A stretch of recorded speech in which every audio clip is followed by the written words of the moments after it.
And in Psycho Talk tonight, Glenn Beck. Well, he's faked his way onto the Time magazine's list of the most 100 influential people for 2010. Sarah Palin wrote the article that praises him. What a pair. She's also on the list, by the way. She writes about Beck. Glenn has become America's professor of common sense, sharing earnestly sought knowledge with an audience hungry for the truth. Wow.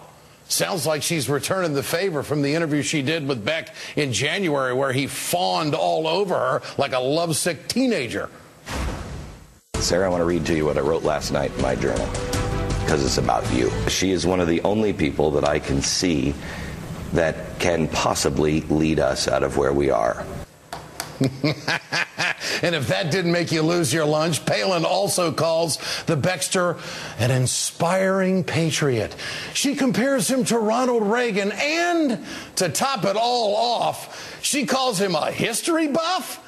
Glenn Beck can boo-hoo about our founding fathers all he wants, but he is not a history buff. He can't even remember recent history. He doesn't have that straight.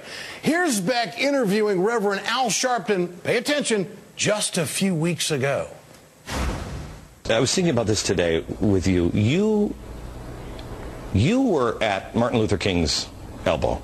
No, I was after King. I worked more with Jackson. You never I were not walking with King. No, Mrs. King. Oh, I didn't know that. And Martin. I'm only 55. I was 13 when King was killed.